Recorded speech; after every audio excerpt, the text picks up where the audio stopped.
wanted to create a new design for the Women's World Tour leader jersey because, well, first of all, we wanted to create something that is new without changing it too much. So keeping a symbol or the colors, keeping some of the ideas in the old jersey there. But we wanted to create something new, something that is can be talked about. We think that giving to the market something slightly different is a plus, and it keeps talking about something that it's important for us. So I think that the design for the Women's World Tour effectively was to try and communicate the identity of the Women's World Tour apart from the men's. So trying to obviously work really hard to distinguish those colours and really just to try and create a very simple, striking design that's very evident in the peloton. So with any leader's jersey for any race, kind of what I would try to strive for is something that's very simple and very straightforward. And as I mentioned, really just trying to distinguish that colour, and that is the most important thing, being able to recognise that. Everything starts with the initial brief from the UCI, and then the objective is to start creating a number of designs, a number of drafts, proposals.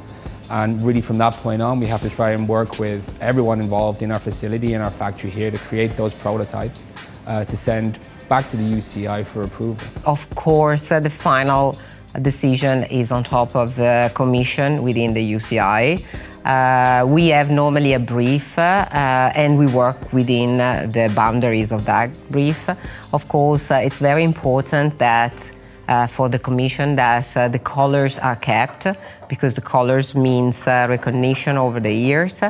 For instance, the pink one should not really be pink, but it's more like a purple. The UCI wanted it to be recognized as a female color without being pink, because that's what normally is associated with women, and we didn't want that. So we have a very, very focused brief, and of course we try to work some creativity around that. Our relationship with the UCI is really quite good, so we have quite a good understanding, having worked with each other for so long now.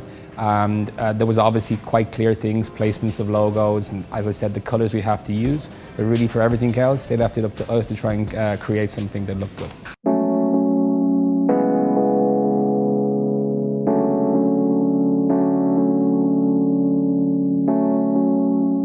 When we create a new design, of course, you have different phases. We have purely creative people, imagining the layout, but then once that layout is confirmed and approved, it's not the end of it, it's just the beginning. We need then to work a lot on the colors. The colors of the printing are very important, so we have some specialists that work on that specific item.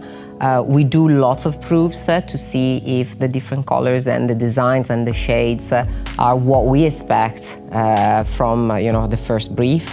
What seemingly is such a simple design for a jersey, there's a lot of work involved. Obviously a lot of prototyping, and really it's something that from the finished product backwards can take a matter of months to complete. There's a lot of people involved in this process, and it's obviously a very important design and jersey, and it's something that we want to put a lot of effort in to try and distinguish as being very important. Yeah.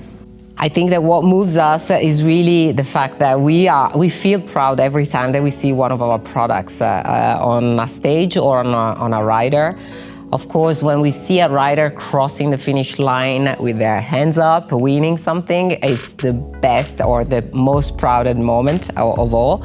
But we also are proud to see it on the road on normal riders, because it means that if they chose us, it's because they feel that our products are really up to the task, and that's what moves us. It was the same when my dad started it more than 50 years ago, and it's still the same today.